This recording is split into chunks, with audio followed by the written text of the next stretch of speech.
Hay agua en el aire que te rodea ahora mismo. Sí, aunque no lo creas, no importa si no ha llovido en semanas, no importa si vives en una zona árida. El aire siempre contiene humedad, y hay un dispositivo que cuesta $12 construir y que la extrae directamente, sin electricidad, sin bomba, sin ningún componente que se desgaste o requiera reemplazo. Déjame contarte sobre un método que casi nadie sabe, o más bien, ha decidido ignorar por generaciones. Este método tiene más de 100 años de historia documentada. Se usa en regiones áridas de África, América del Sur, Asia y el Mediterráneo, donde el agua de lluvia es escasa pero la humedad del aire es suficiente para sostener comunidades enteras con este sistema.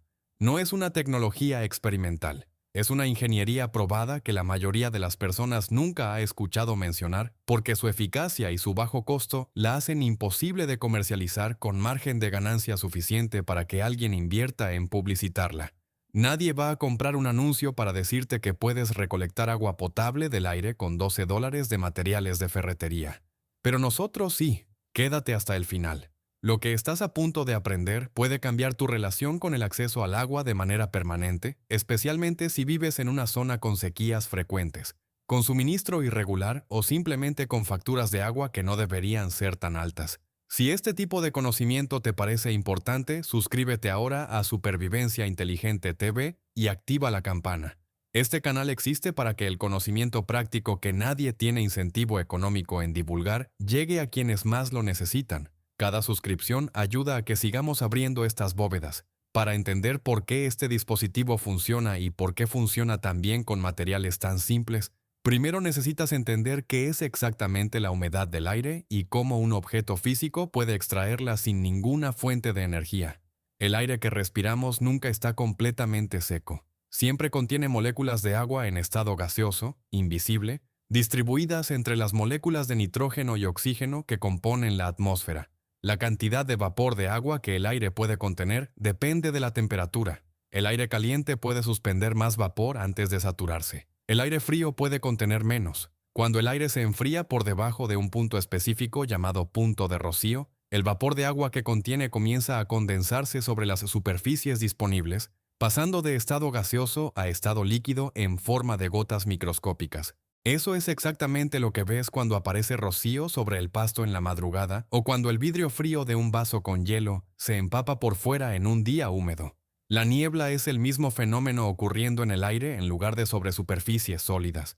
Cuando masas de aire húmedo se enfrían al moverse sobre terrenos elevados, al contacto con corrientes de aire frío o durante las horas de madrugada cuando la temperatura baja, el vapor de agua se condensa en gotitas microscópicas que permanecen suspendidas en el aire formando la niebla visible. Esas gotitas no son vapor, son agua líquida real, tan potable como el agua de lluvia, flotando en el aire en concentraciones que pueden representar varios litros por metro cúbico de niebla densa. Lo que nadie te explica cuando te venden un purificador de agua eléctrico. El problema con la niebla como fuente de agua no es que el agua no esté ahí, es que las gotitas son tan pequeñas y tan ligeras que el aire las mantiene en suspensión sin que se depositen solas sobre ninguna superficie en cantidades útiles. Una gota de niebla tiene entre 1 y 100 micrómetros de diámetro, entre 10 y 1000 veces más pequeña que una gota de lluvia.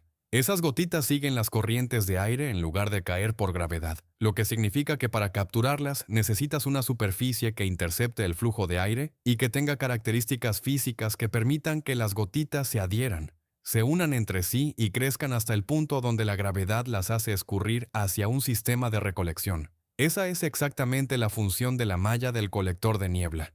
No es un filtro que purifica el agua. Es una trampa que intercepta las gotitas microscópicas de la niebla que pasan a través de ella. Les permite adherirse a las fibras de la malla, unirse con otras gotitas adyacentes y crecer hasta formar gotas lo suficientemente pesadas para escurrir hacia abajo por la superficie de la malla hasta el sistema de recolección en la parte inferior. Y aquí es donde todo cambia. La eficiencia de captura de una malla de colector de niebla depende de dos factores físicos que determinan cuánta agua recolecta por unidad de área y por unidad de tiempo. El primero es la velocidad del viento que transporta la niebla a través de la malla. Más viento significa más volumen de aire húmedo que pasa por la superficie de la malla por unidad de tiempo y por lo tanto más agua disponible para capturar. El segundo es la geometría de la malla, específicamente la proporción entre el área sólida de las fibras y el área abierta de los espacios entre fibras, lo que los ingenieros llaman factor de sombra. Una malla con espacios muy pequeños captura más gotitas por unidad de área, pero también ofrece más resistencia al flujo de aire, reduciendo la velocidad del viento que pasa a través de ella y, por lo tanto, el volumen de aire húmedo procesado por unidad de tiempo. Una malla con espacios muy grandes deja pasar la mayoría de las gotitas sin capturarlas porque la probabilidad de contacto entre una gotita y una fibra disminuye con el tamaño de los espacios. La investigación en colectores de niebla documentada por grupos como FogQuest en Canadá y el Instituto de Investigación de Agua de Chile ha establecido que el factor de sombra óptimo para maximizar la recolección está entre el 30 y el 50%. Es decir, una malla donde entre el 30 y el 50% del área total está ocupada por fibras sólidas y el resto es espacio abierto. La malla de tela de sombreo de tejido tupido disponible en cualquier ferretería o tienda de materiales de jardín tiene un factor de sombra que cae típicamente dentro de ese rango óptimo dependiendo de la densidad del tejido. No es una coincidencia que esa malla funcione bien para este propósito. Es que la física de interacción entre fibras y gotitas de agua favorece esa geometría específica independientemente de para qué fue diseñada originalmente la tela. Pero eso no es todo. La historia documentada de los colectores de niebla como fuente de agua comunitaria en zonas áridas es extensa y llena de ejemplos que demuestran que esto no es teoría, sino práctica verificada en condiciones reales durante décadas.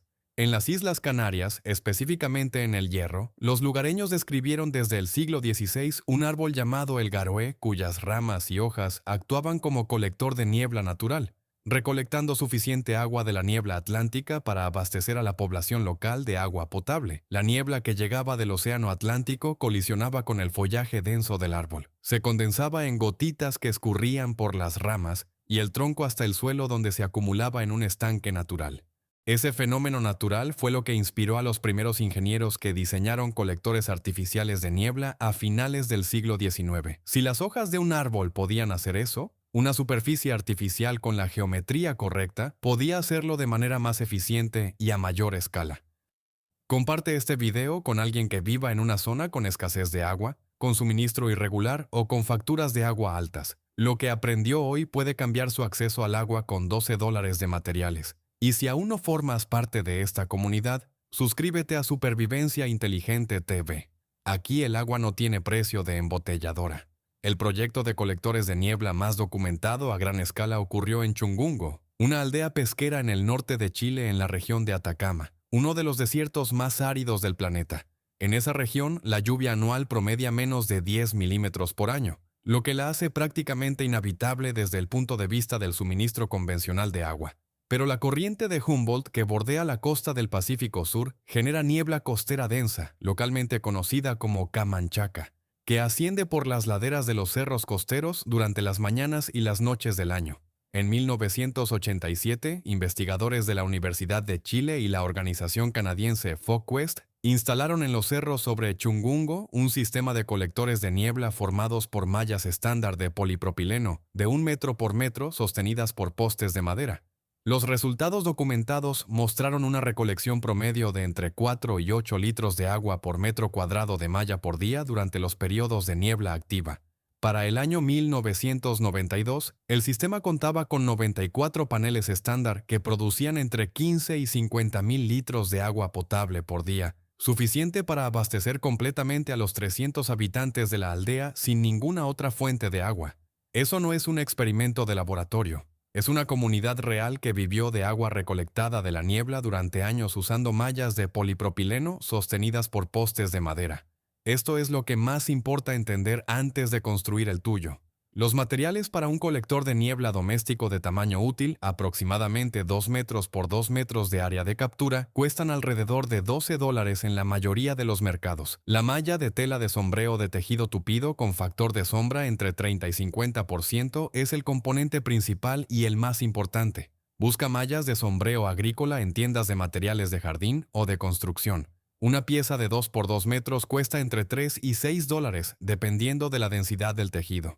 La estructura que sostiene la malla puede construirse con tubería de PVC-E de media pulgada, que es económica, ligera, resistente a la corrosión y fácil de trabajar sin herramientas especiales. 4 tubos de 1 metro con sus conectores en T y codos para las esquinas forman un marco rectangular que puede ensamblarse en minutos sin pegamento si la instalación es temporal o con pegamento para PVC si quieres una estructura permanente. El costo de los tubos y conectores está entre $4 y $6. Las bridas de plástico sirven para fijar la malla al marco de PVC de manera tensa y uniforme, lo que es importante porque una malla floja que se mueve con el viento tiene menor eficiencia de captura que una malla bien tensada que mantiene su geometría bajo el flujo de aire. Un paquete de 100 bridas cuesta menos de $2 y es más que suficiente para un colector de este tamaño. El sistema de recolección en la parte inferior del colector puede ser tan simple como un tramo de canalón de PVC de los que se usan para tejados, fijado horizontalmente a lo largo del borde inferior de la malla con una ligera inclinación hacia un extremo donde un tubo de bajada conduce el agua hacia un recipiente de almacenamiento. 1 metro de canalón cuesta entre $1 y $2. La orientación del colector es el factor más importante después de la calidad de la malla. El panel debe colocarse perpendicular a la dirección del viento dominante que transporta la niebla en tu zona. Si el viento sopla del norte, el panel debe orientarse de norte a sur para que el viento golpee la malla de lleno en lugar de deslizarse a lo largo de ella.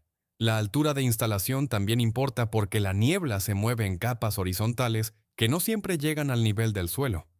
En zonas costeras y en laderas de cerros, la niebla suele circular a partir de 2 o 3 metros de altura, lo que hace óptima la instalación de los colectores sobre postes que eleven la malla por encima del nivel de los obstáculos del terreno, lo que más cambia la perspectiva de quien lo instala en la zona correcta. La cantidad de agua que puede recolectar un colector de niebla varía enormemente dependiendo de la frecuencia e intensidad de la niebla en tu zona, de la velocidad del viento durante los episodios de niebla y de la temperatura.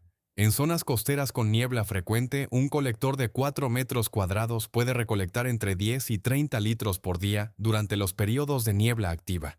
En zonas de interior con niebla estacional o con formación frecuente de rocío en la madrugada, la producción puede ser menor pero consistente durante los meses de mayor humedad relativa. El agua recolectada por un colector de niebla bien diseñado e instalado en un ambiente no contaminado es agua potable sin tratamiento adicional porque se formó por condensación de vapor de agua puro, sin el contacto con suelos o superficies contaminadas que requeriría filtración.